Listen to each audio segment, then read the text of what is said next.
से चौथे नंबर पर पहुंचा दिया।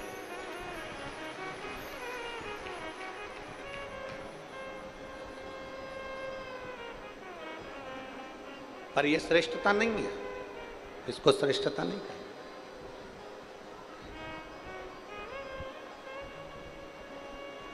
चौथे नंबर का गुरु है सतगुरु और पहले नंबर का गुरु है हमारे घर में रहने वाली बुजुर्ग माँ। पहले नंबर का गुरु है हमारे घर की माता। आज दुनिया के लोगों ने चौथे नंबर के गुरु को पहले नंबर पर लिया है और पहले नंबर के गुरु को चौथे नंबर पर बिठा दिया। आज के जमाने में कोई गुरु आया तो उसको तो लड्डू खाने को मिल जाएगा, पेड़ा खाने को मिल जाएगा। कोई गुरु आया तो उसका तो बहुत सम्मान हो जाएगा, पर घर में जो पहले नंबर का गुरु है माँ और दूसरे नंबर का जो गुरु है पिता, उसका आदर नहीं हो पाता। पर शिव महापुराण की कथा में सबसे पहला आदर अगर किसी का बताया है तो वो अपने माता और पिता का बताया।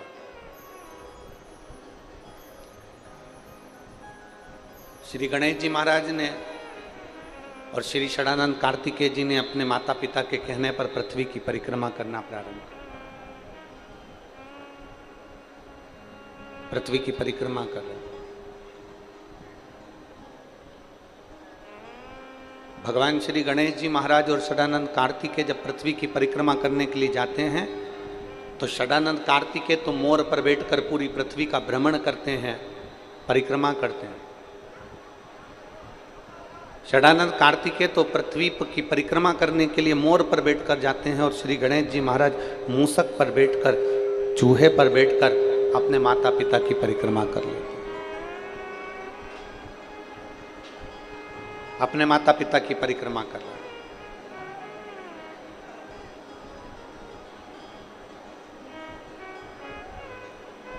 अब माता पिता की परिक्रमा कर रहे हैं मतलब माता पिता का आदर कर रहे हैं, मतलब माता पिता का सम्मान कर रहे हैं,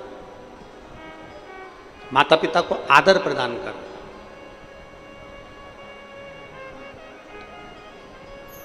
कार्तिकेय जी मोर पर बैठ कर गए, पूरे पृथ्वी की परिक्रमा कर कर आए और गणेश जी महाराज ने अपनी बुद्धि का परिचय दिया और अपने माता पिता की परिक्रमा कर। परिक्रमा जैसे ही पूरी हुई, षडानंद कार्तिकेय जी तो अभी पहुंचे ही नहीं थे और गणेश जी महाराज ने अपने माता पिता की परिक्रमा कर ली और परिक्रमा करते से ही भगवान शंकर जी ने उन्हें वर प्रदान कर दिया कि तू प्रथम गिनती में आए।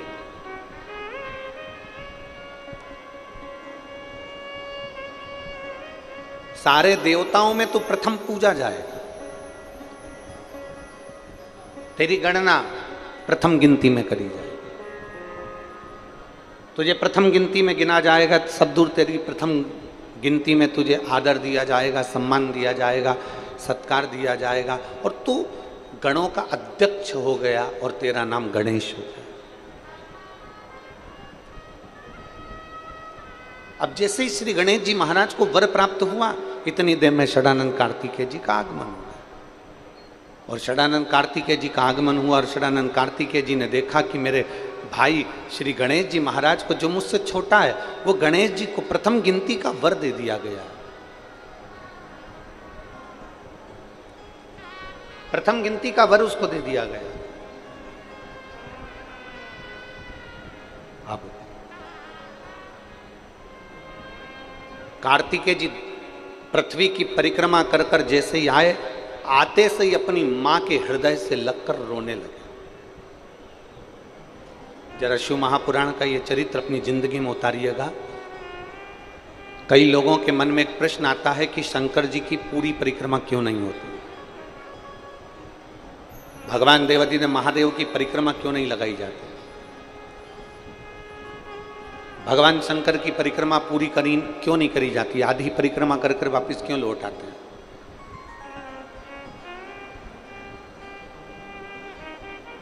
कारण क्या है, तो इसको समझना जरूरी है।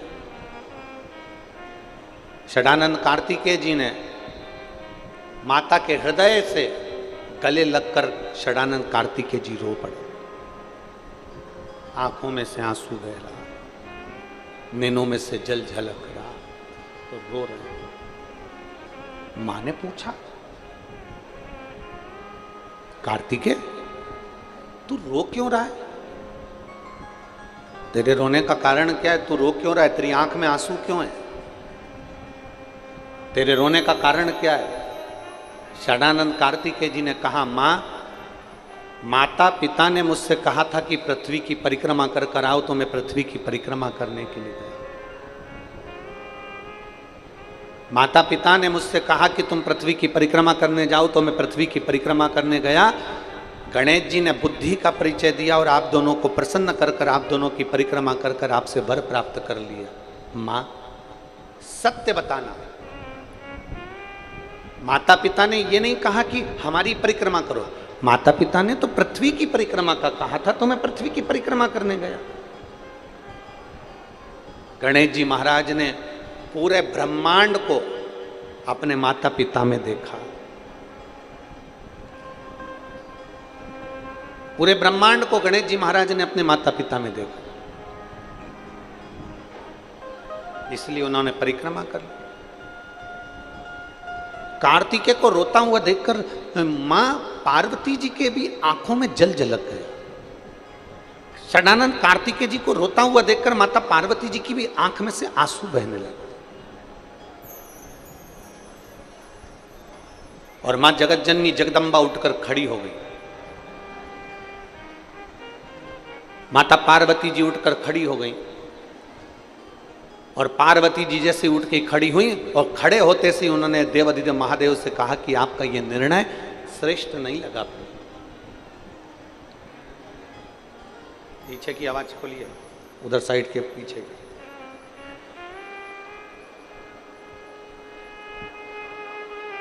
माता पार्वती जी उठकर खड़ी हो गई और माता पार्वती जी जब उठकर खड़ी हुई और खड़े होते से माता पार्वती जी ने देवाधिदेव महादेव से कहा कि ये तुम्हारा निर्णय अच्छा नहीं।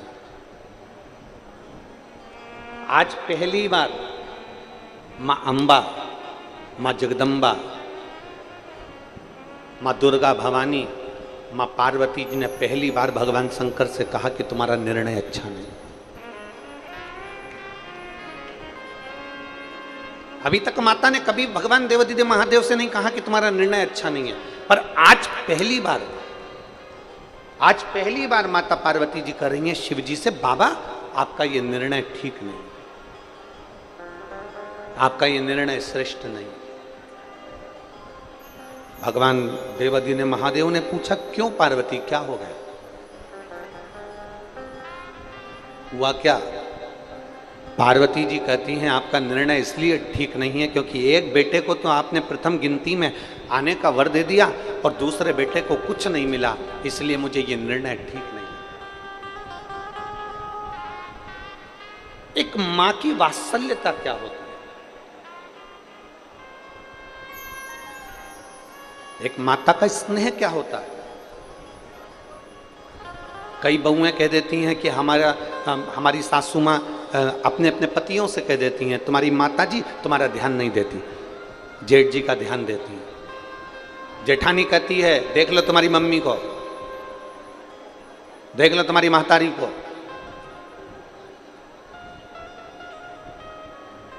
तुम्हारी मां तुम्हारे छोटे भाई का ध्यान देती है।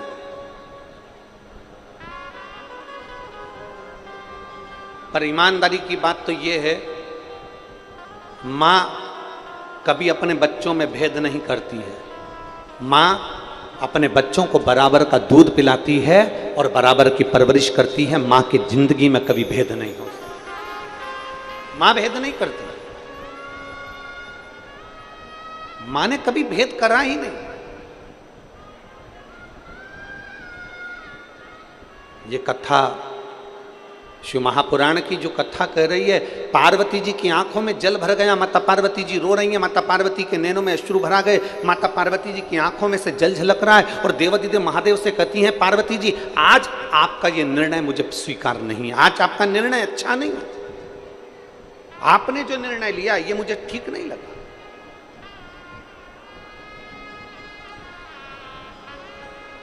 आज आपका ये निर्णय मुझे स्वीकृत नहीं है। शंकर भगवान ने पूछा क्यों? मेरे निर्णय में कमी क्या रह गई? मैंने तो जो निर्णय दिया सही निर्णय दिया, मैंने गणेश जी को प्रथम गिनती में दे दिया, और क्या चाहिए? पार्वती जी कहती हैं गणेश जी ने बुद्धि का परिचय दिया, पर तुम्हारे पुत्र षडानंद कार्तिकेय ने तो परिक्रमा लगाई है ना। षडानंद कार्तिकेय ने तो पूर्ण परिक्रमा करी है, तो उसको भी तो कोई वर मिलना था, उसको भी तो वर देना था।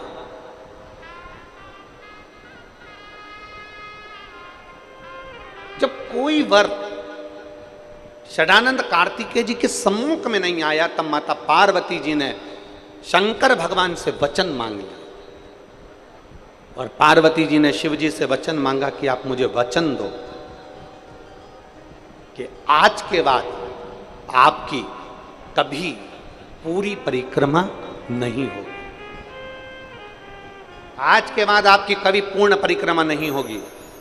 गणेश जी की पूरी परिक्रमा हो जाती है, देवी जी की पूरी परिक्रमा हो जाती है, सारे देवताओं की, राम हो कृष्ण हो, सारे देवताओं की पूर्ण परिक्रमा हो जाती है, पर शंकर भगवान की पूर्ण परिक्रमा नहीं होती, क्योंकि उन्होंने माता पार्वती जी को कार्तिकेय, षडानंद कार्तिकेय के मुख को देखते हुए वचन दिया।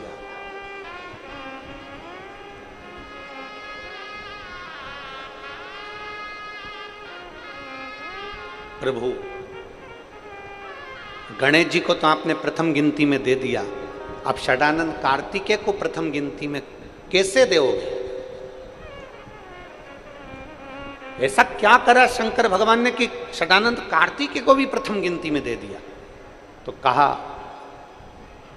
जो घर के अंदर पूजन में, स्मरण में, अनुष्ठान में, पाठ में, शुभ कार्य में, सारे अच्छे कार्य में अगर प्रथम गिनती में गणेश जी को गिना जाएगा, तो उसी प्रथम गिनती में जो कलश रखाएगा, उस कलश के ऊपर जो श्रीफल रखाएगा, वो श्रीफल भी षडानंद कार्तिकेय के भाव से ही प्रथम गिनती का मान्य होगा।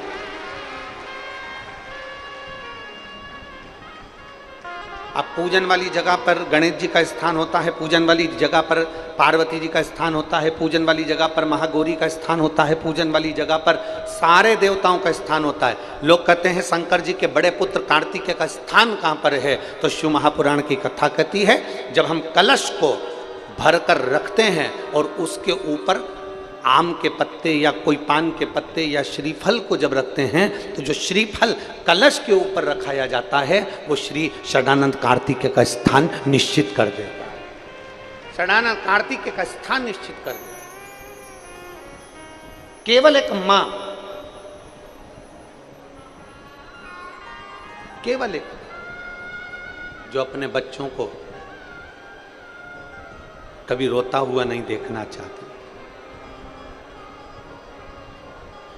केवल एक। महाराज, शिव महापुराण की कथा में अभी आपको कहा था कि कहीं जाते हो तो 4 जोड़ कपड़े लेकर जाते हो, और कपड़े वो लेकर जाते हो जो तुमको ठीक लगे, कपड़े वो लेकर जाते हो जो तुम्हें अच्छे लगे। उसी तरह जैसे 4 जोड़ कपड़े हमारे शरीर को अच्छे लगे हम वो लेकर जाते हैं, उसी तरह 4 गुरुओं का आशीर्वाद आपकी जिंदगी में होना चाहिए। प्रथम माँ, द्वितीय पिता, तृतीय शिक्षक। जिस शिक्षक ने तुमको पढ़ाया है, जिस शिक्षक ने तुमको स्कूल में, कॉलेज में, विद्यालय में तुमको पढ़ाया है, वो शिक्षक का आशीर्वाद भी तुम्हारे साथ होना चाहिए। और चौथे नंबर पर आखिरी में आता है सतगुरु, उस गुरु का आशीर्वाद भी आपके पास होना चाहिए। पर सबसे पहले अगर आशीर्वाद की जरूरत है तो घर की माता और पिता का आशीर्वाद। प्रथम में मां, द्वितीय में पिता, तृतीय में शिक्षक और चतुर्थ में सद्गुरु। और मत बुरे कर्म कर बंदे, वरना पछताएगा, भगवान की आंखों से तू बच नहीं पाएगा, तू बच नहीं पाएगा। अरे ओ अज्ञानी मत करना नानी, अरे ओ अज्ञानी मत करना नानी। तेरे कर्म का फल भी तू ही पाएगा जैसा किया तूने, तेरे आगे आएगा। मत बुरे कर्म कर वरना पछताएगा, भगवान की आंखों से क्यों बच नहीं पाएगा, तू बच नहीं पाएगा। अपने कर्म के अनुकूल हमें फल हो, अपने कर्म के अनुकूल।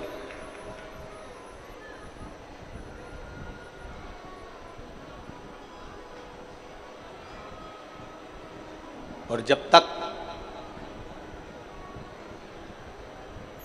शिव महापुराण की कथा कहती है, षडानंद कार्तिकेय ने अपनी माता के कहने पर तारकासुर का संहार किया।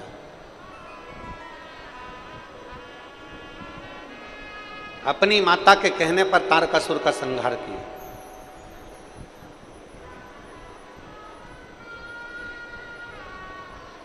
सबसे विचित्र असुर है तारकासुर। शायद दुनिया में ऐसा असुर नहीं हुआ, ऐसा राक्षस नहीं हुआ। सबसे विचित्र असुर है तारकासुर, सबसे विचित्र असुर।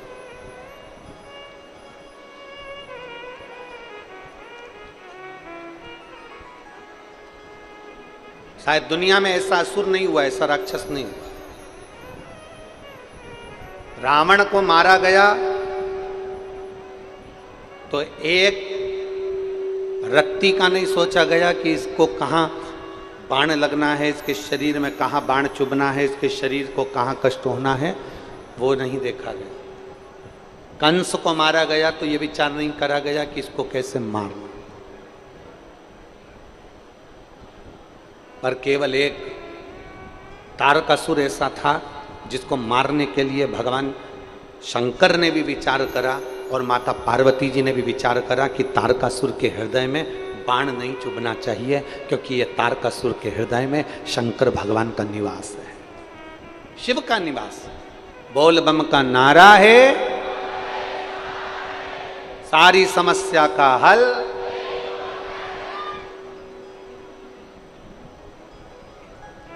इसके हृदय में शिव बसा हुआ, इसके दिल में भगवान देवाधिदेव महादेव का निवास।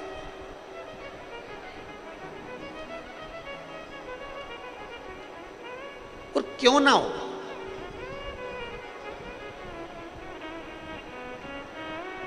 हमने एक बात कही थी, आप लोगों के स्मरण में है कि नहीं वो पता नहीं। कथा के पहले दिन एक बात कही थी, अच्छा कर्म करो चाहे बुरा कर्म करो, सत्य बोलो चाहे असत्य बोलो, भला कर रहे हो कि बुरा कर रहे हो, अच्छा कर्म कर रहे हो कि बेकार कर्म कर रहे हो, झूठ बोल रहे हो कि असत्य बोल रहे हो, सत्य बोल रहे हो कि असत्य बोल रहे हो। दुकान पर से भी व्यक्ति दुकान बंद कर कर घर पर आता है, बोलो जम के आता है कि नहीं आता है? अरे बोलो तो, आता है। सर्विस करने जाता है तो सर्विस कर कर वापिस अपने जम के बोलो जरा घर पर आता है। घूमने जाता है तो घूम कर व्यक्ति वापिस अपने घर पर आता है। व्यक्ति कहीं पर भी जाए, तीर्थ करने जाएगा तो भी अपने घर पर आएगा, घूमने जाएगा तो भी अपने घर पर आएगा, दुकान जाएगा तो भी अपने घर पर आएगा, कहीं सर्विस पर गया तो भी अपने घर पर आएगा। वो दुकान पर क्या कर रहा है, ऑफिस में क्या कर रहा है, घूमने गया तो क्या कर रहा है, पर आखिरी में आता अपने घर पर है। उसी तरह शिव महापुराण की कथा कहती है, अच्छा कर्म करो चाहे बेकार कर्म करो, सत्य बोलो चाहे असत्य बोलो, चाहे कैसी भी जिंदगी जियो, पर शिव महापुराण की कथा कहती है कि रोज मेरे भोलेनाथ के मंदिर जरूर जाया करो, क्योंकि व्यक्ति का वहां पाप आधा समाप्त हो जाता है।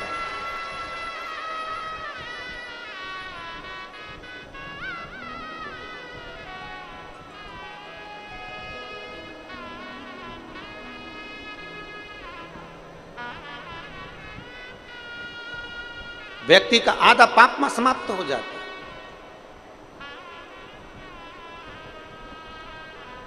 कपड़ा रखने की पेटी होती है, आप लोगों क्या है कि नहीं, जरा हाथ उठाओ जरा। कपड़ा रखने की पेटी, सूटकेस, अटैची, पेटी, अरे बोलो तो जम के, सबके यहाँ है। कपड़ा रखने की पेटी होती है,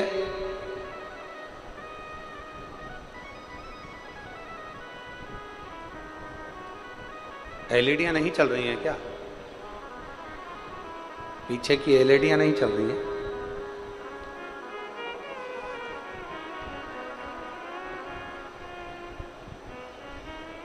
कपड़ा रखने की पेटी होती है,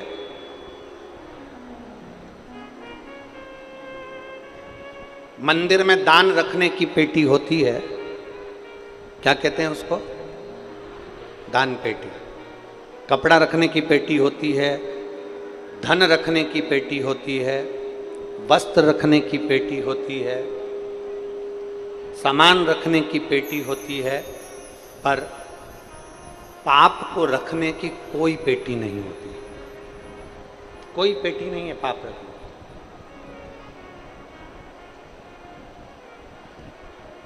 पाप को रखने की कोई पेटी नहीं है।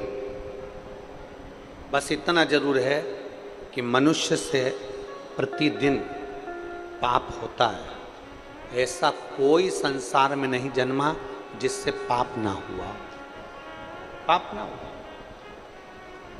कल एक बहन का एक प्रश्न था, कथा पूरी हो गई थी तो हम उस प्रश्न का उत्तर नहीं दे पाए। वो प्रश्न आपका और हमारा सबका है। एक बहन ने प्रश्न किया था, गुरुजी आप कहते हो मंदिर में सफाई करो, आप कहते हो मंदिर में झाड़ू लगा लो, पोछा लगा लो, साफ कर दो, पर मंदिर में कोई मीठा चढ़ा जाता है तो थोड़ी छोटी छोटी चींटियां हो जाती हैं, चींटे हो जाते हैं मंदिर के अंदर, छोटे छोटे चीटा चीटी हो जाते हैं, और हम जब साफ करते हैं ना तो वो चीटा चीटी मर जाते हैं। ये केवल उस महिला का प्रश्न नहीं है, ये आप और हमारा सबका प्रश्न है।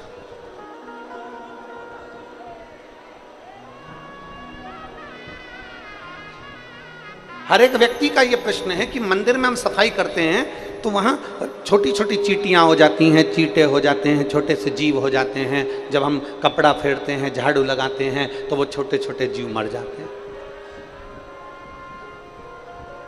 अब वो जीव मर गए,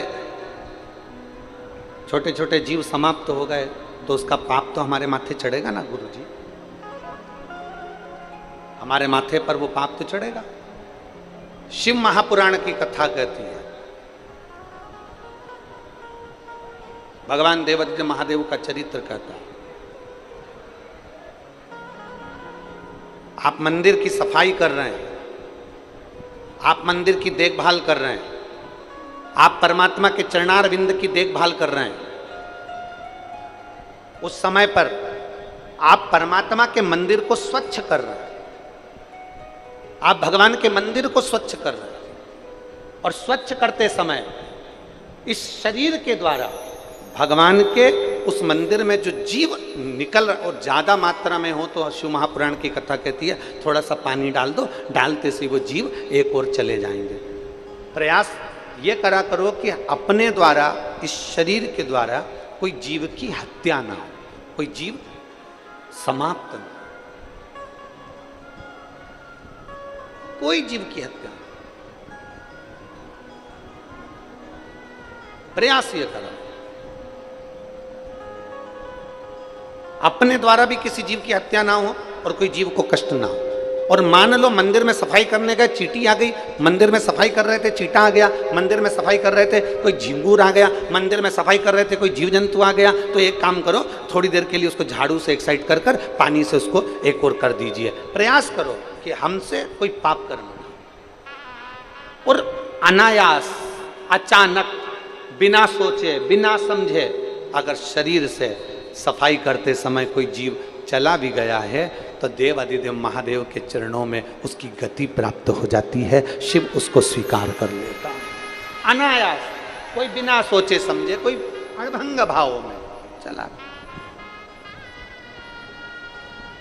और तेरी कृपा बिना न हिले एक भी। अब जरा विचार करिएगा, तेरी कृपा बिना न हिले एक भी।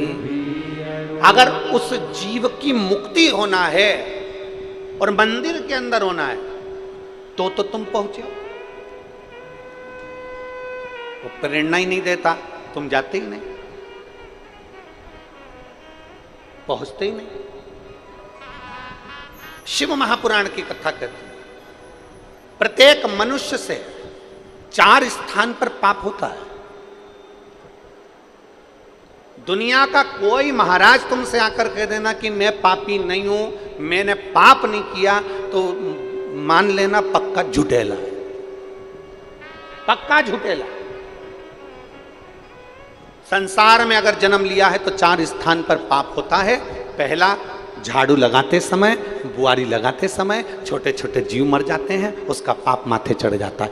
दूसरे नंबर पर अग्नि जलाते समय, रसोई बनाते समय, आग जलाते समय, कहीं बैठे हैं, लाइटें जल रही है, छोटे छोटे जीव मर जाते हैं, उसका पाप माथे चढ़ जाता है। तीसरा स्थान, कपड़े धो रहे हो, बर्तन धो रहे हो, पानी का प्रयोग कर रहे हो, स्नान कर रहे हो, छोटे छोटे जीव वहां मर जाते हैं, उसका पाप माथे चढ़ जाता है। चौथा स्थान, चलकर कहीं जा रहे हो, आपके पांव के नीचे छोटे छोटे जीव मर जाते हैं, उसका पाप माथे चढ़ जाता है। शिव महापुराण की कथा कहती है कपड़ा रखने की पेटी होती है, धन रखने की पेटी होती है, दान रखने की पेटी होती है, पाप रखने की पेटी नहीं होती। पाप हर मनुष्य के सिर पर चढ़ा रहता है, और मनुष्य के सिर पर पाप चढ़ा रहता है तो उसको शिव महापुराण की कथा में, भागवत कथा में, राम कथा में, मंदिर में, देवालय में, शिवालय में प्रतिदिन जाना चाहिए। जाते से ही वो सिर जब नीचे झुकाता है, उसका सारा पाप नीचे गिर जाता है और वो निर्मल हृदय से अपने घर को जाता है। निर्मल मन से भगवान से दरवाजे से वो अपने घर को जाता है।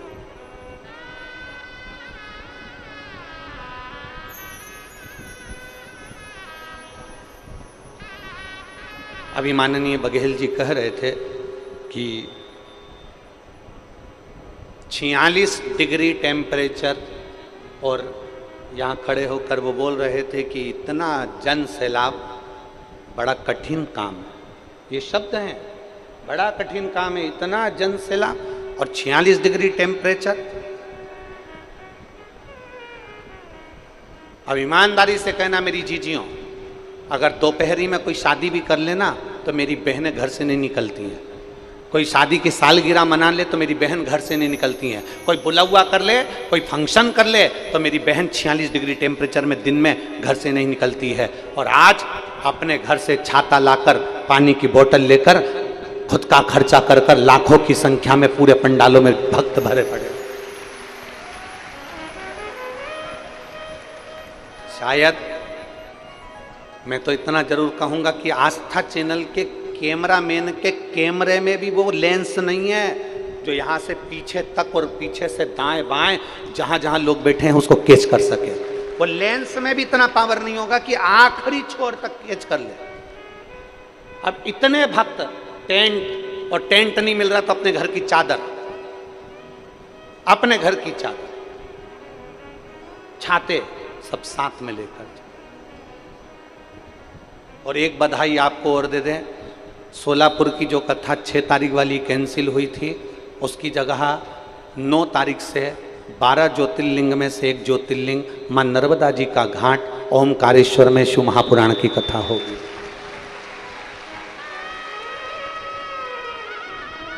नौ जून से 15 जून तक ओमकारेश्वर 12 ज्योतिर्लिंग में से एक ज्योतिर्लिंग भगवान ओमकारनाथ नर्मदा जी का घाट, वहाँ शिव महापुराण की कथा 1 बजे से 4 बजे तक प्रतिदिन आपको श्रवण करने को मिले। जो ओमकारेश्वर के पास के हैं, जो 12 ज्योतिर्लिंग में कथा सुनने के, जिन्होंने काशी में सुनी, उज्जैन में सुनी, तो ओमकारेश्वर की पवित्र कथा का भी लाभ अवश्य लीजिए और अपने जीवन को धन्य बनाइए। ये शिव तत्व की परंपरा। 9 तारीख से 15 तारीख तक चलेगी और फिर 18 तारीख से गंडई में फिर शिव महापुराण की कथा छत्तीसगढ़ की पवित्र भूमि पर प्रारंभ हुई। शिव तत्व की प्राप्ति।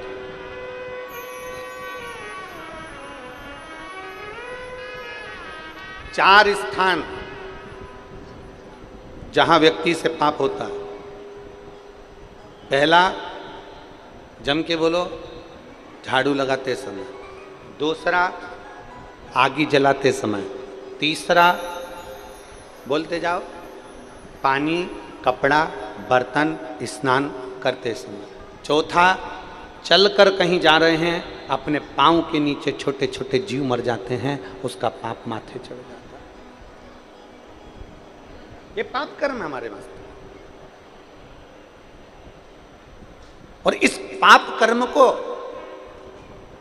कहीं समाप्त नहीं कर सकते। केवल एक स्थान है इस पाप कर्म को समाप्त करने का, वो देवादिदेव महादेव का चरणारविंद, शिवालय, देवालय और मेरे देवादिदेव महादेव की कथा। जहां जाकर आप बैठते हो तो पाप अपने आप समाप्त होता चले जाता है, अपने आप।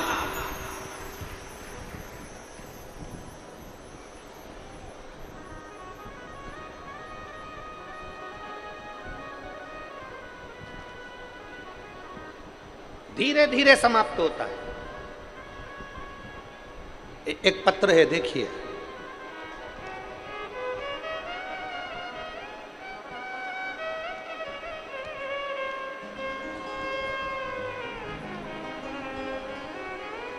मैं अमिता यादव, पति भरत यादव, ग्राम केथा, जिला बिलाईगढ़, जिला बिलाईगढ़।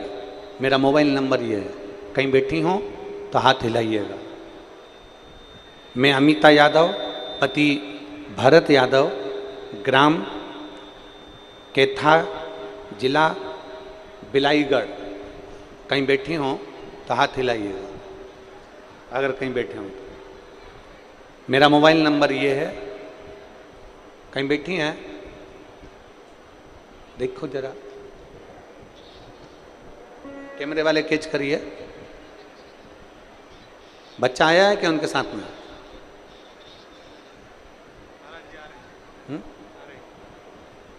बच्चा लाए हैं साथ में?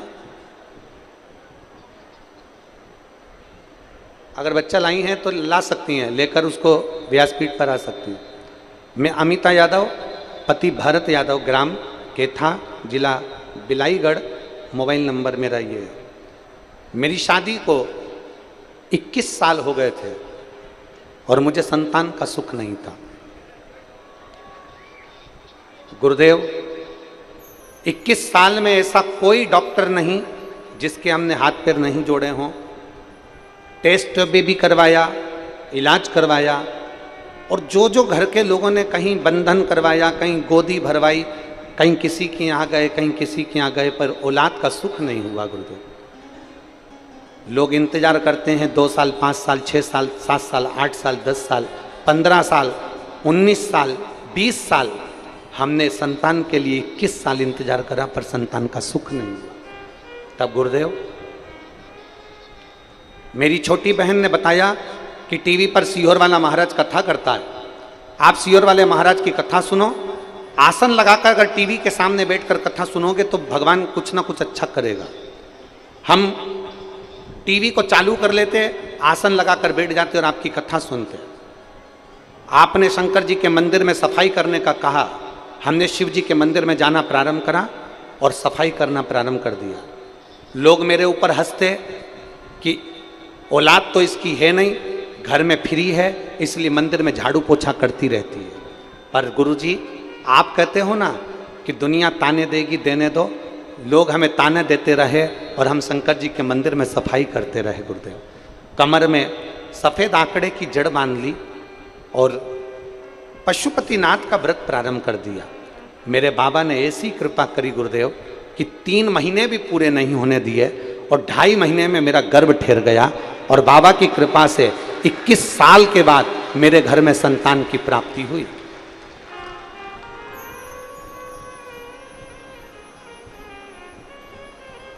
आपने सावन के महीने में कहा था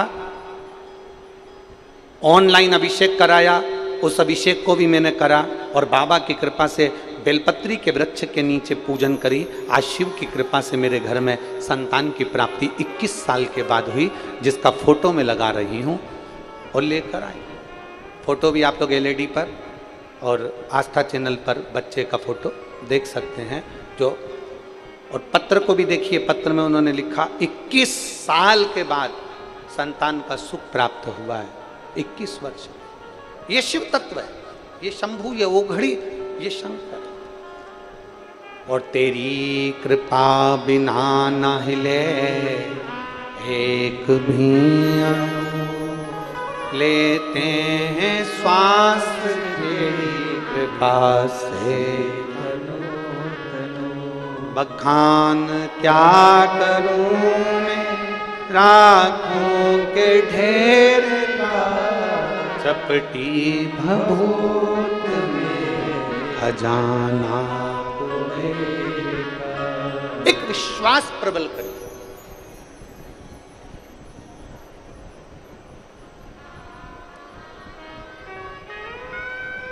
थोड़ा मेरा देवादिदेव महादेव, थोड़ा मेरा शंकर, थोड़ा मेरा भगवान ओघड़ दानी थोड़ा परीक्षा ले सकते, थोड़ी देरी हो सकती है,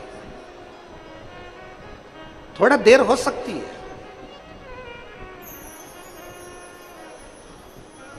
ये मत सोचना कि तुमने आज जल चढ़ाया और बाबा आज ही सुन ले।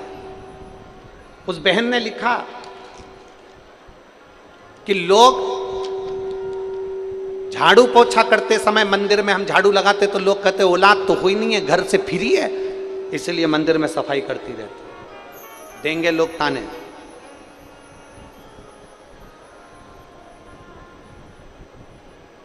आज एक बात कहना चाहते हैं, बड़ी सावधानी से सुनिएगा।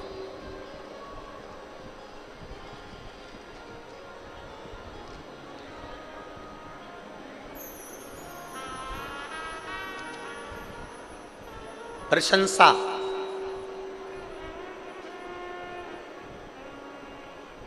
आपकी तारीफ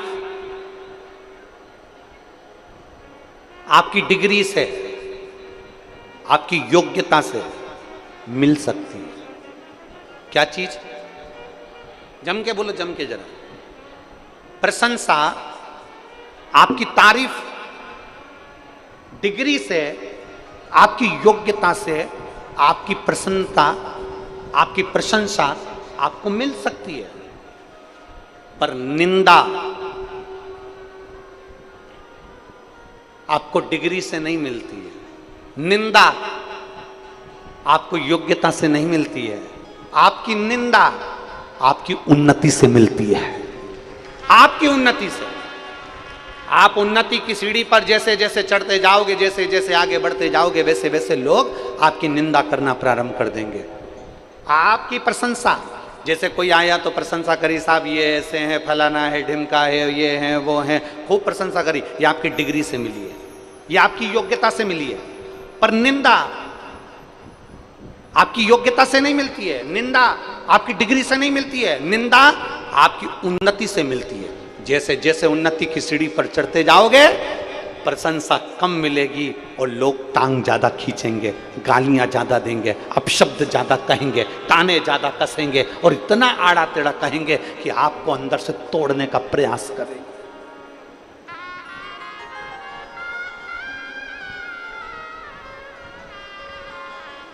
आपको अंदर से तोड़ने का प्रयास करेंगे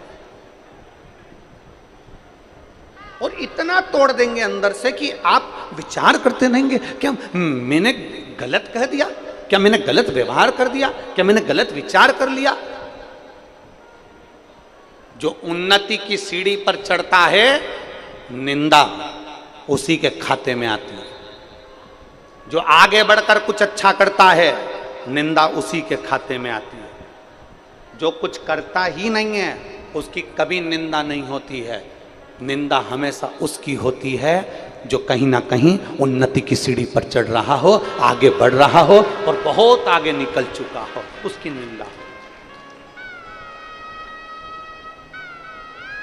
डरना नहीं है आपको। मेरी बहन, आपने पत्र में लिखा कि लोग हम झाड़ू पोछा करें तो लोग कहते हैं कि इसके घर में औलाद नहीं, फ्री है इसलिए झाड़ू लगाने आ जाती है, पोछा लगाने आ जाती है। तुम्हें जितनी गाली मिले ना उतनी झेलना।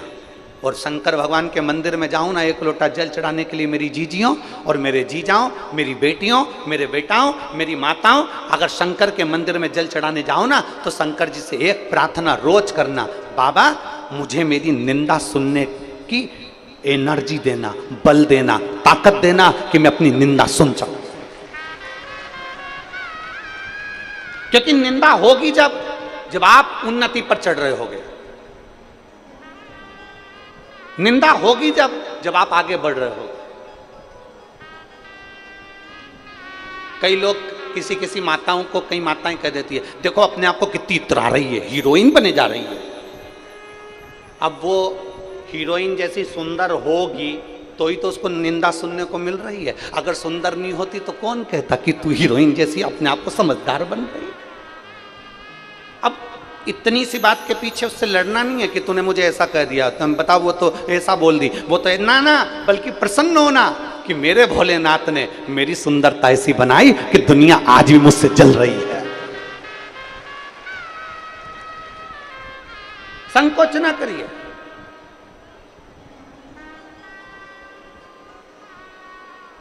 खेती पर काम कर रहे हो, बहुत मेहनत कर रहे हो, बहुत मेहनत, धान बो रहे हो, खूब मेहनत कर रहे हो, और दुनिया के लोग आपसे कह रहे हैं बताओ दिन भर काम में लगा रहता है, कई छाती पे बांध के ले जाएगा, उसकी लोग निंदा करें तो उसको प्रसन्न होना चाहिए, भगवान तूने मुझे बड़ा बलवान बना कर रखा है, मतलब मैं उन्नति की सीढ़ी पर चढ़ना प्रारंभ कर दिया, अब मैं आगे बढ़ रहा हूं, मैं तरक्की कर रहा हूं, मैं आगे की ओर अग्रणी हो रहा हूं। ये निंदा हमें बल प्रदान करती है।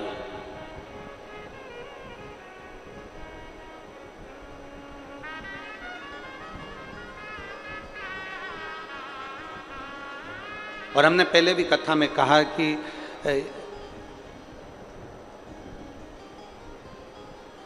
नेताओं में सबसे ज्यादा निंदा अगर किसी की होती होगी तो मोदी जी की होती होगी, और कथाकारों में सबसे ज्यादा निंदा होती होगी तो प्रदीप मिश्रा की होती है। हम पहले भी कहे,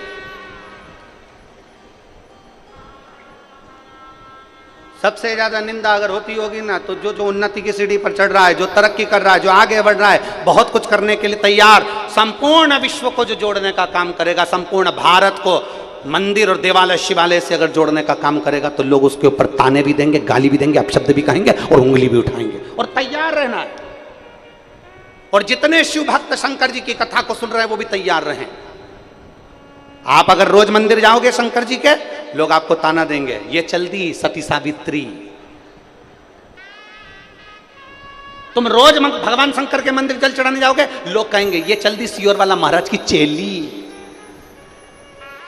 कानों में सरसों का तेल डाल के रखना, और जो जितना ज्यादा बोले उतनी जोरदार खजूर वाली चोटी बना के और बंठन के जाना, आग लगे बस्ती को, अपन रहो मस्ती में, उतना बंठन कर जा। जो जितना बोले ना, जितना पड़ोसन जितना बोले ना, ये देखो ये चल दी, ये तो दिन भर सियोर वाला महाराज, सियोर वाला महाराज, सियोर वाला महाराज, उसके सामने और मोबाइल चालू करके यूट्यूब पे ये और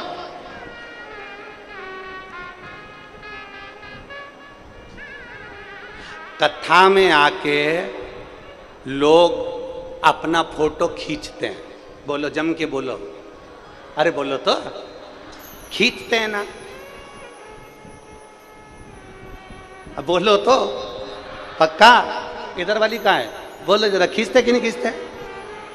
जब कथा में आके लोग अपना फोटो खींचते हैं और हमसे लोग कहते हैं गुरुजी तुम नहीं खींचते हो, तो हम उनसे कहते हैं हम भी खींचते हैं, तुम फोटो खींचते हो, हम लोगों को शंकर जी की ओर खींचते हैं, प्रयास बस इतना।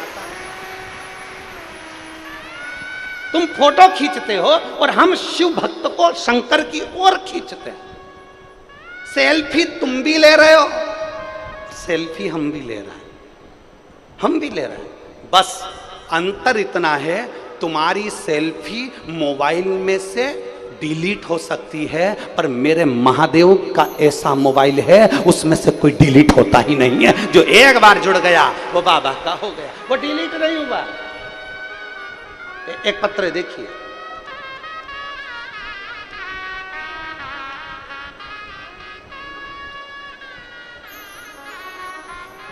राजेश्वरी यादव, पति श्री विष्णु प्रसाद यादव, नगर पालिका परिषद अमलेश्वर, तहसील पाटन, जिला दुर्ग की निवासी हूँ। कहीं बैठी हो तो हाथ हिला सकती है, अगर कहीं बैठी हो तो हाथ हिला सकती है।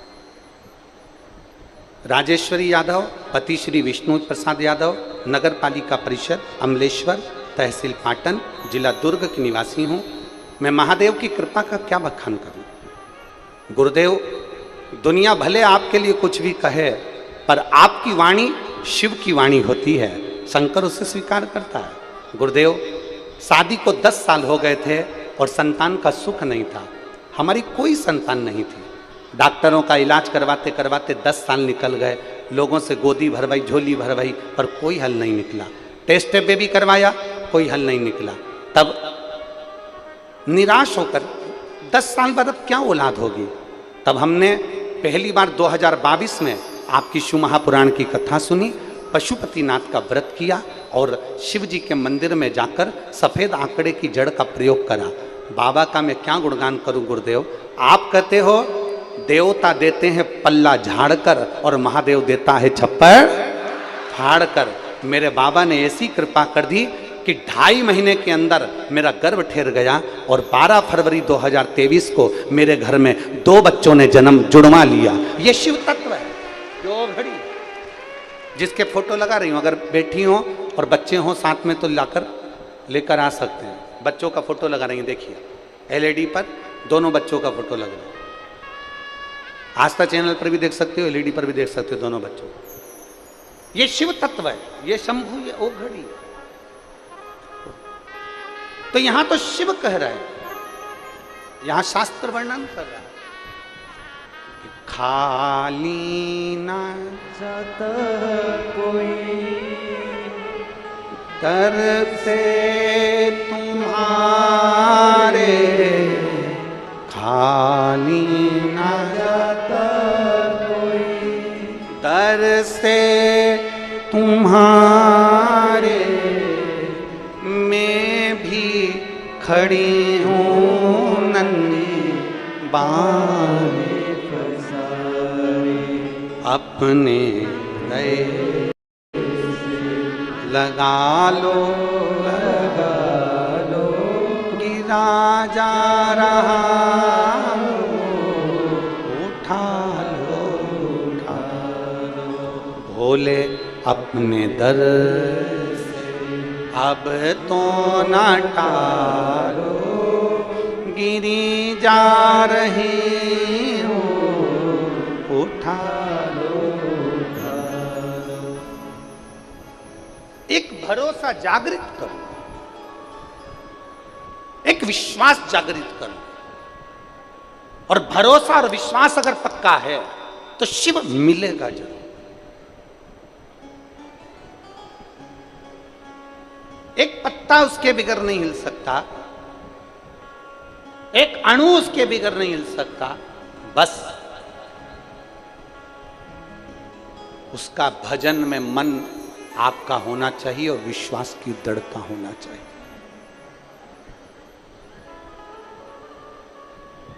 लोग पूछते हैं गुरुजी, शिव महापुराण का पंडाल में बैठने का आप कहते हो कि पंडाल में बैठकर कथा सुनो, शिव महापुराण के पंडाल में जाओ, रोज नहीं जा सकते तो कम से कम 7 दिन में 1 दिन जाओ, 7 दिन में पूरा 1 दिन नहीं जा सकते तो कम से कम आधा घंटा जाओ। जैसे पहले शास्त्र कहता है कि 24 घंटे भजन करो। 24 घंटे कौन भजन करे? छत्तीसगढ़ की माताएं करती होंगी तो बात दूसरी है, हम तो नहीं कर पाते।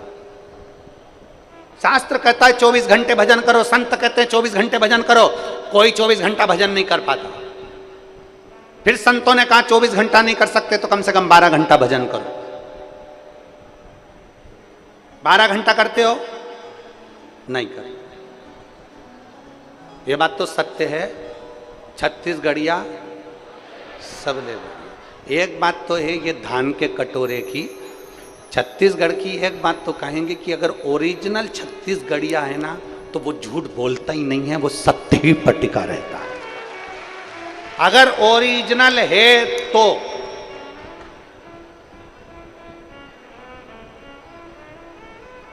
ओरिजिनल छत्तीसगढ़िया होगा ना, वो किसी को धोखा नहीं देता, वो किसी को लूटता नहीं है। ओरिजिनल छत्तीसगढ़िया किसी के ऊपर व्यर्थ की बात नहीं करेगा, लूटेगा नहीं, अपशब्द नहीं कहेगा, गरीबी में गुजरान कर लेगा, 2 रोटी अचार के साथ खा लेगा, चावल भले सब्जी नहीं होगी तो कोरा नमक से खा लेगा, पर ओरिजिनल छत्तीसगढ़िया कभी किसी को अपशब्द नहीं कहता, ताना नहीं देता, गाली नहीं। ओरिजिनल छत्तीसगढ़िया की बात कर रहा हूं मैं, डुप्लीकेट छत्तीसगढ़िया की नहीं कर रहा। कई ऐसे भी हैं कमाने के चक्कर में छत्तीसगढ़ में आकर बस गए और उन्होंने देख लिया कि इनको दबाया जाए और अपना वर्चस्व आगे करा जाए, ऐसे भी बहुत सारे पड़े हुए। पर जो ओरिजिनल है ना छत्तीसगढ़िया, वो कभी किसी को कष्ट नहीं देता, किसी को दुख नहीं देता, वो अपने काम में लगा रहता है और भगवान की भक्ति में लगा रहता है। Original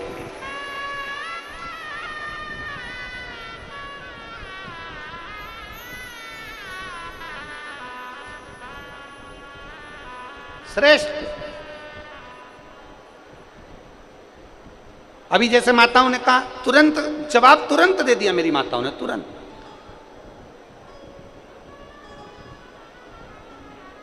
originality.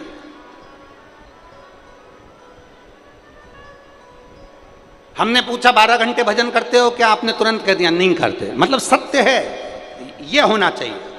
अब संत कह रहे हैं 12 घंटे भजन नहीं कर सकते तो 6 घंटा करो, 6 घंटा भजन करो। 6 घंटा नहीं कर सकते तो 3 घंटा करो, 3 घंटा भजन नहीं कर सकते तो 1.5 घंटा करो, 1.5 घंटा नहीं कर सकते तो 15 मिनट करो, 15 मिनट भजन नहीं कर सकते 5 मिनट करो, 5 मिनट भजन नहीं कर सकते 1 मिनट करो, 1 मिनट भजन नहीं कर सकते तो चुल्लू भर पानी में डूब मरो।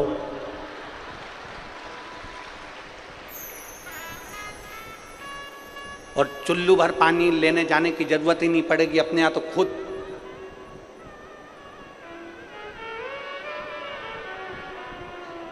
इतनी जोरदार नदी बह रही है, अपने यहाँ तो चुल्लू भर पानी में डूब मरो। अगर भगवान का भजन नहीं कर सकते, मनुष्य देह प्राप्त करने के बाद भी इस मानव शरीर को 3.5 करोड़ रोम छिद्र भगवान ने दिए हैं और 21,600 श्वास प्रतिदिन शरीर में से निकलती है। अगर एक श्वास भी तुम भगवान को अर्पित नहीं कर सकते तो मानव देह पाना बेकार है, तुम्हारा मनुष्य शरीर बेकार है।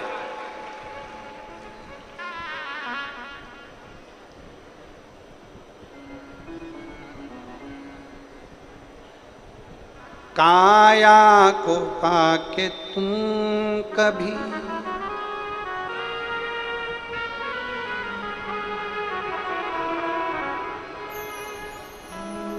को पाके तो कभी अभिमान ना करो और माटी में मिल जाती काया कभी कभी होती है अपने अमलेश्वर में शिव पुराण कभी कभी। और दौलत को पाके तुम कभी अभिमान ना करो, दौलत को पाके तुम कभी अभिमान ना करो। कोरोना में दौलत बैंक में पड़ी रही और व्यक्ति खुद के बच्चे अंतिम संस्कार तक करने नहीं गए, खुद के बच्चे। और धन्यवाद देना हॉस्पिटल में काम करने वाले उन कर्मचारियों को, धन्यवाद देना पुलिस प्रशासन को, धन्यवाद देना सरकार को। घर के बच्चे बाहर नहीं निकल रहे थे और हॉस्पिटल में काम करने वाला वो कर्मचारी, झाड़ू पोछा लगाने वाला वो साधारण कर्मचारी, एक पुलिस वाला रोड पर खड़े होकर पूरी ड्यूटी दे रहा था। धन्यवाद देना, तुम्हारे बच्चे आगे नहीं आए और वो गवर्नमेंट के काम करने वाले एक छोटा सा छोटा कर्मचारी, जिनको देखकर लोग कहते हैं ये झाड़ू लगाने वाला, ये पोछा लगाने वाला, ये काम करने वाला, वो काम करने वाला, वो उस बॉडी को उठाते थे और अंतिम संस्कार कर आते थे। एक धन्यवाद उनको देना जिन्होंने उस समय पर ये नहीं देखा कि हम कहाँ हैं। नहीं तो वो भी छुट्टी ले लेते, हम नहीं कर सकते नौकरी, हमें कोरोना हो गया तो, हम मर गए तो वो छुट्टी ले लेते, पर नहीं, उन छोटे से छोटे व्यक्ति ने भी, साधारण से साधारण व्यक्ति ने भी अपनी ड्यूटी निभाई है। घर के लोग अपनी ड्यूटी नहीं निभा पाए, धन वाले ड्यूटी नहीं निभा पाए, पर वो एक साधारण से व्यक्ति ने ड्यूटी निभाई और उस बॉडी को अंतिम संस्कार तक करा। विचार करिए। और धन को पाके तू कभी अभिमान ना करो, और माटी में मिल जाती है दौलत कभी कभी, और बेटी को पाके तुम कभी अभिमान ना करो। मेरी बेटी डॉक्टर, मेरी बेटी सीए, मेरी बेटी इंजीनियर, मेरी बेटी इतना काम करती है, मेरी बेटी ऐसी है, मेरी बेटी वैसी है। बेटी को पाके तुम कभी अभिमान ना करो, ले जाते हैं जमाई भी बेटी कभी कभी, और बेटों को पाके तुम कभी अभिमान ना करो। मेरा बेटा कलेक्टर, मेरा बेटा एसपी, मेरा बेटा कंडक्टर, मेरा बेटा ये, बेटों को पाके तुम कभी अभिमान ना करो, और बन जाते हैं पड़ोसी ही बेटा कभी कभी कभी। एक मकान में रहते रहते भी बच्चे पड़ोसी बन जाते हैं। माँ का सिर दुखा, पापा का सिर दुखा, किसी का सिर दुखा, बच्चे निकल कर नहीं आए, और पत्नी का सिर दुखा, दोस्तों को फोन लगा रहा है, तेरी भाभी का सिर दुख रहा है, मेडिकल खुलवा के दवाई ला दे। विचार करिए कहां दशा। पर मुझे गर्व है आज की बहुओं पर, मुझे गर्व है आज की बेटियों पर, मुझे गर्व है आज की नवयुवक बेटी और बहुओं पर। आज की बेटियां अपने पति से कह देती हैं, देखो मम्मी का सिर दुख रहा है, जाओ उनको डॉक्टर के पास ले जाओ। आज की बहुएं ऐसी हैं। मुझे गर्व है आज की बहुओं पर, मुझे गर्व है आज की बेटियों पर, जो अपने पति को जगा करके थी, मम्मी का सिर दुख रहा है, जाओ, पापा का सिर दुख रहा है, जाओ। आज की बहुएं, आज की बेटियां, वो पुरानी बेटियां होंगी, पुरानी बहुएं होंगी जो कह देती होंगी कि मत जाओ, पर आज की बहू, आज की बेटी पर मुझे गर्व है। लोग कहते हैं गुरुजी कलयुग चल रहा है, हम कहते हैं कलयुग नहीं, शिवयुग चल रहा है। आज की बहू और बेटी भी समर्पण रखती है पूरा। आज की बहू बेटी भी पूरा समर्पण रखती है। जितना अपने मायके की मां का ध्यान रखती है, उतने ससुराल में मां का ध्यान रखती है। आज की बहुएं, आज की बेटियां। वो समय दूसरा था, ये समय दूसरा है। वो महीना दूसरा था, ये महीना दूसरा है। वो वर्ष दूसरा था, ये वर्ष दूसरा है।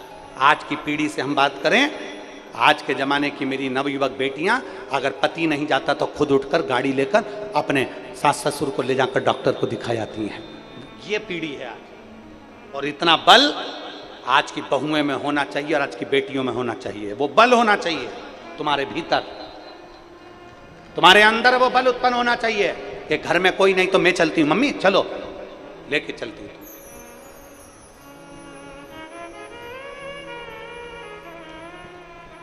उतना बल अपने भीतर रखिए, उतना अपने भीतर।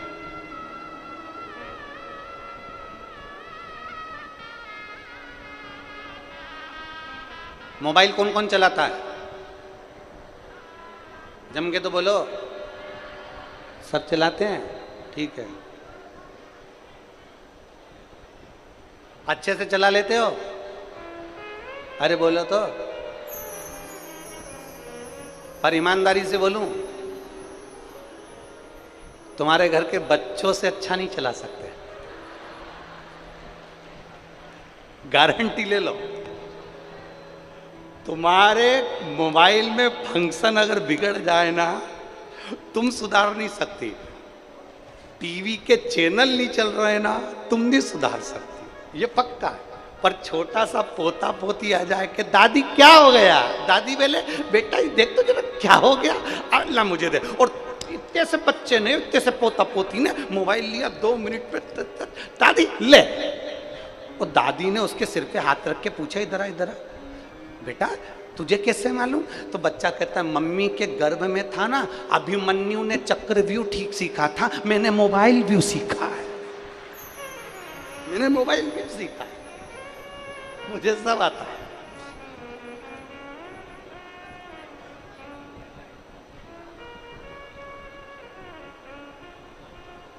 महाराज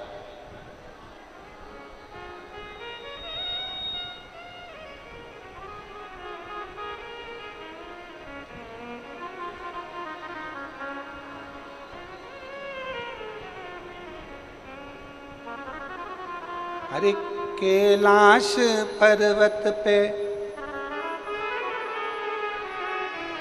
अरे कैलाश पर्वत पे चढ़ गयो रे, आज मेरा भोला सज गयो रे। कैलाश पर्वत पे चढ़ गयो रे, कैलाश पर्वत पे चढ़ गयो रे, आज भोला फूलों से सज गयो रे, आज भोला फूलों से सज गयो रे। कैलाश पर्वत पे चढ़ गयो रे, कैलाश पर्वत पे चढ़ गयो रे, आज भोला फूलों से सज गयो रे, आज भोला आज भोला फूलों से सज गयो रे, आज भोला भोला सज गयो रे। बड़े भाव से दोनों हाथों से ताली सेवा देते हो।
की जटा में गंगा विराजे, भोले की जटा में गंगा विराजे, वो भोले की जटाओं में गंगा विराजे, भोले की जटा में गंगा विराजे। ओ गंगा से अमृत बरस रहा रे, गंगा से अमृत बरस रहा रे, ओ गंगा से अमृत बरस रहा रे, गंगा से अमृत बरस रहा रे। आज भोला फूलों में सज रहा रे, आज भोला फूलों में सज रहा रे। ओ कैलाश पर्वत पे चढ़ गयो रे, कैलाश पर्वत पे चढ़ गयो रे, ओ कैलाश पर्वत पे चढ़ गयो रे, कैलाश पर्वत पे चढ़ गयो रे। आज भोला फूलों से सज गयो रे, आज भोला फूलों से सज गयो रे।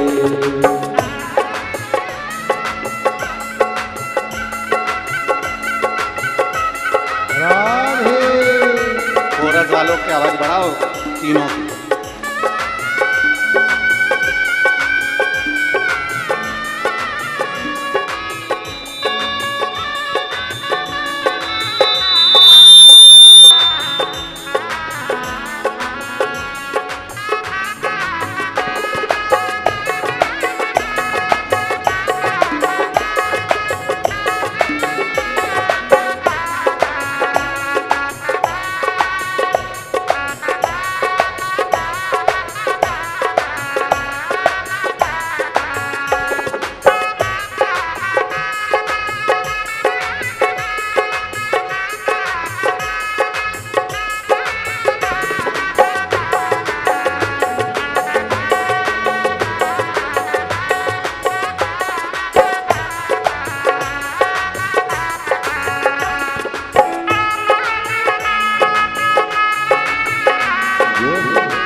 भोले के गले में सर्पों की माला, भोले के गले में सर्पों की माला, भोले के गले में सर्पों की माला। गले में सर्प लिपट गयो रे, ओ गले में सर्प लिपट गयो रे, ओ गले में सर्प लिपट गयो रे, ओ गले में सर्प लिपट गयो रे। आज मेरा भोला सज गयो रे, आज भोला फूलों से सज गयो रे। कैलाश पर्वत पे चढ़ गयो रे, ओ कैलाश पर्वत पे चढ़ गयो रे। आज भोला फूलों से सज गयो रे, आज भोला फूलों से सज गयो रे।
विराजे हाँ डमरू विराजे, डमरू विराजे डमरू विराजे, हाथों में डमरू बाज रहा है, हाथों में डमरू बाज रहा है। आज भोला फूलों से सज गयो रे, आज भोला फूलों से सज गयो रे, कैलाश पर्वत पे चढ़ गयो रे, कैलाश पर्वत पे चढ़ गयो रे। आज भोला फूलों से सज गयो रे, आज भोला फूलों से सज गयो रे। ये जो बच्चे 10 साल बाद जुड़मा हुए हैं, बाबा जब देता है तो छप्पर राधे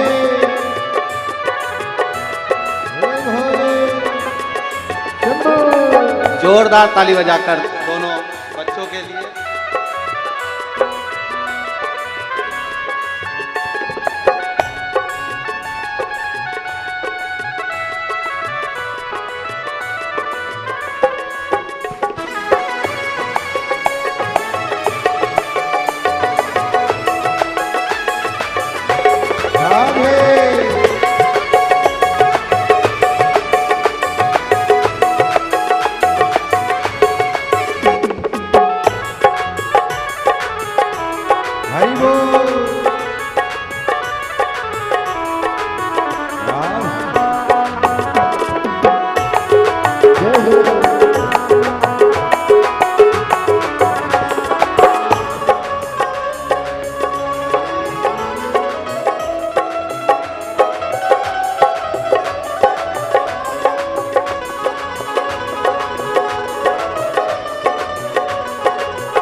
चंदा से अमृत बरस रहा रे, चंदा से अमृत बरस रहा है।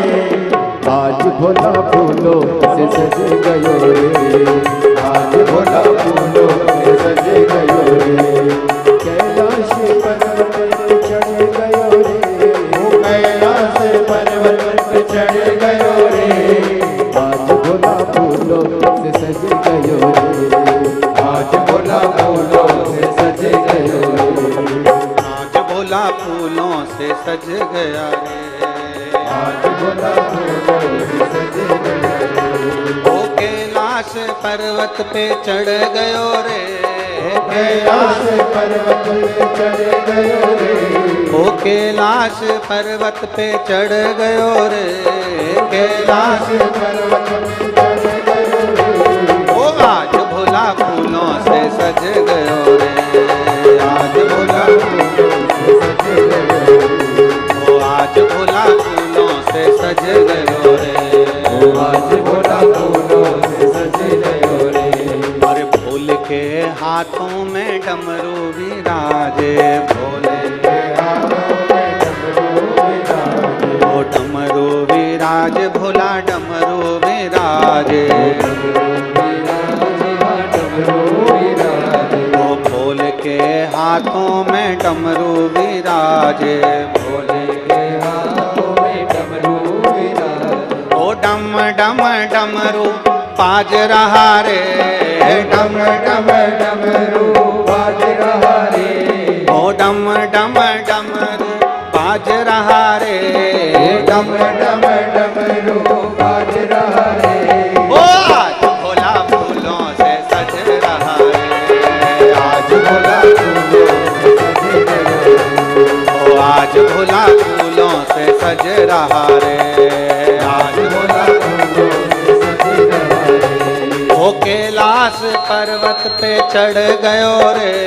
ओ कैलाश पर्वत पे चढ़ गयो रे।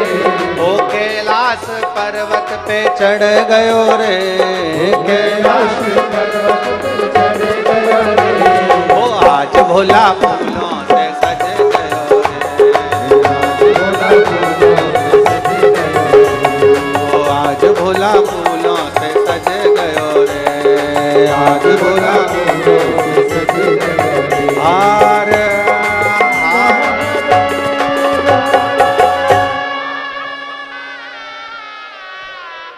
अपने स्थान पर बैठकर भगवान देवाधिदेव महादेव से बड़े भाव से आनंद से प्रार्थना करिए।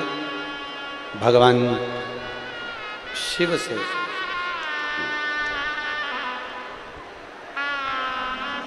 दिल से, भगवान देवाधिदेव महादेव से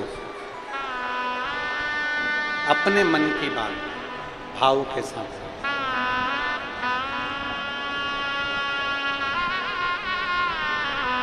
जहां जगह मिले वहां बैठ जाओ। धूप हो तो अपने पास के छाते लगा लो।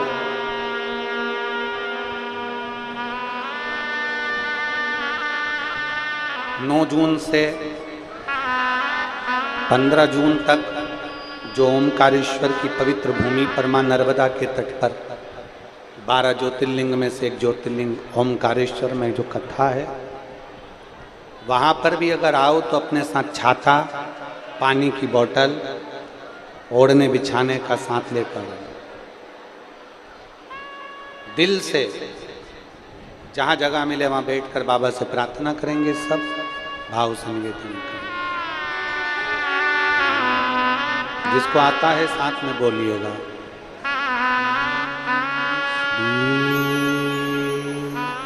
शिवाय नमस्तुभ्यं। श्री शिवाय नमस्तुभ्यं। श्री शिवाय नमस्तुभ्यं। श्री शिवाय नमस्तुभ्यं। श्री शिवाय नमस्तुभ्यं। भोला सब दुख काटो मारा। ओ भोला सब दुख काटो मारा। शिव शंकर जपूं तेरी माला। भोले बाबा जपूं तेरी माला। भोला सब दुख काटो मारा। ओ भोला सब दुख काटो मारा। वेश है मंगल मंगलकारी। वेश है मंगल मंगलकारी। शमशान वासी हमारा। शमशान वासी हमारा। ओ भोला सब दुख काटो मारा। ओ भोला सब दुख काटो मारा। भगवान शिव की कथा करें, देवाधिदेव महादेव का चरित्र कर, भगवान शंकर का पावन चरित्र कर। तारकासुर एक ऐसा असुर है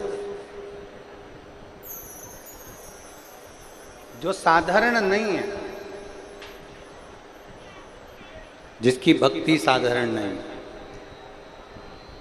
उस तारकासुर ने भगवान शंकर की भक्ति भी करी है और असुर प्रवृत्ति में राज्य भी किया।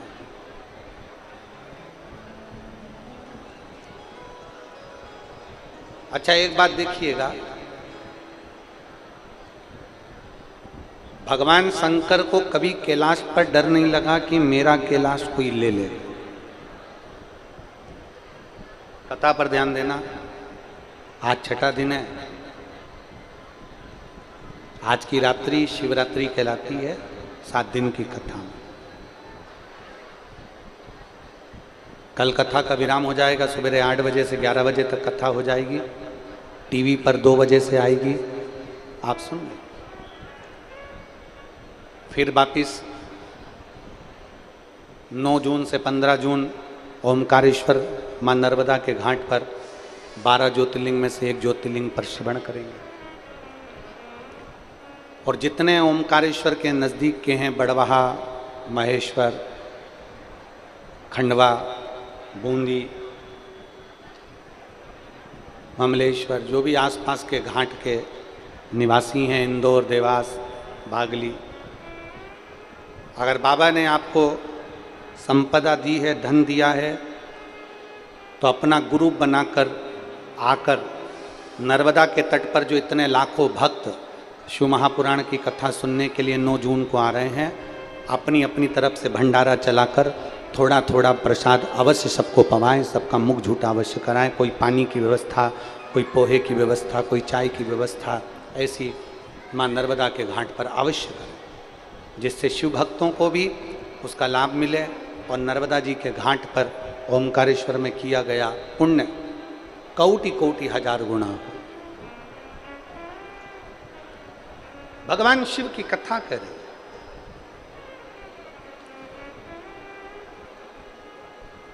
इंद्र को डर लगता है कि मेरी कुर्सी ना चले जाए।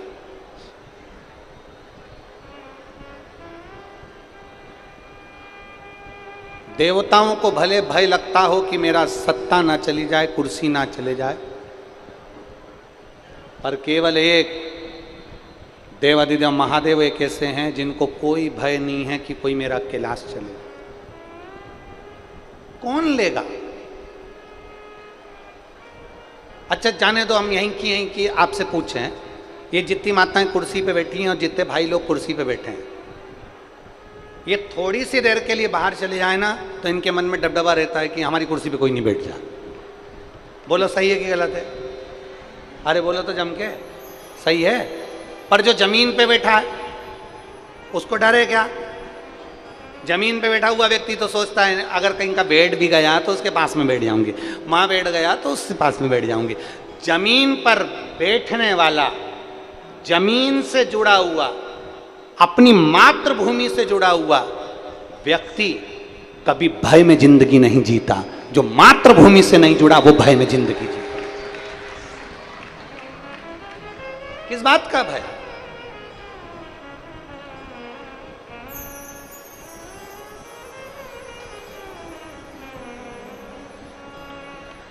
अगर जमीन पर हो तो भय क्या?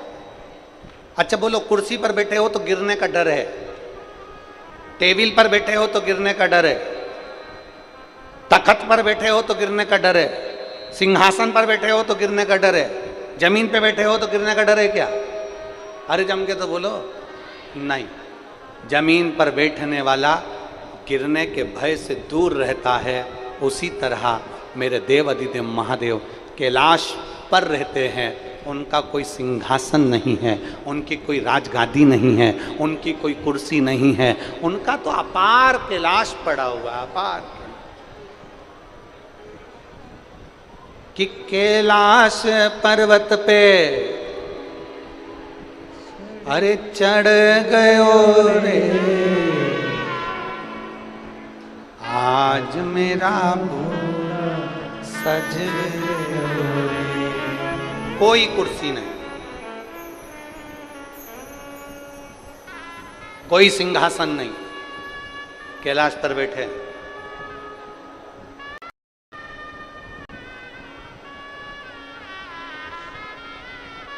फिर वही वाली बात आ गई, चोर की नजर तुम्हारी गले की चेन पर रहती है,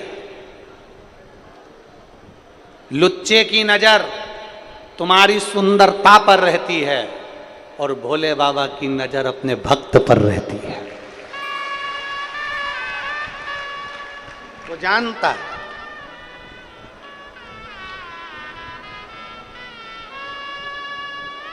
और डॉक्टर ने जो दवाई लिखी पर्चे पर, वो दवाई तुम पढ़ लेते हो क्या? अरे बोलो तो जम के। पर मेडिकल वाला पढ़ लेता है। अरे बोलो तो जम के, बोलो जरा।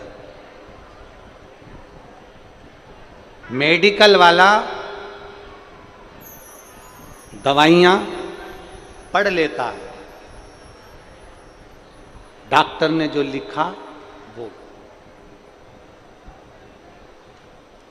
मेडिकल वाला दवाइयां पढ़ लेता है, डॉक्टर ने लिखा वो, और मेरा भोले बाबा तन्हाइयां पढ़ लेता है, जो विधाता ने लिखा वो।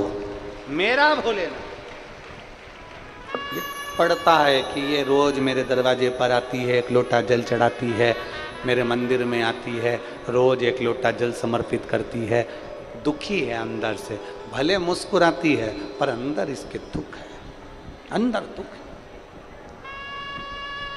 डॉक्टर भी अगर चेक करता है तो हाथ पकड़कर चेक करता है, और मेरे भोलेनाथ पर जब आप एक लोटा जल चढ़ाते हो तो ये हाथ तुम्हारा शंकर के पास में जाता है। डॉक्टर भी हाथ पकड़कर चेक करता है कि इसको क्या तकलीफ है। जल चढ़ाते समय जब हम महादेव को धीरे धीरे जल चढ़ाते हैं, उस समय पर मेरा महादेव भी तुम्हारे हाथ को पकड़कर देख लेता है कि इसके अंदर तकलीफ क्या है, इसको कष्ट क्या है, इसको दुख क्या है।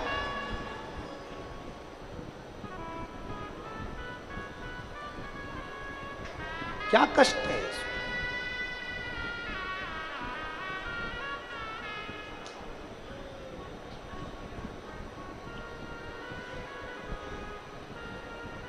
जब कोई नहीं आता मेरा बाबा आता है, मेरे दुख के दिनों में वो बड़ा काम आता है।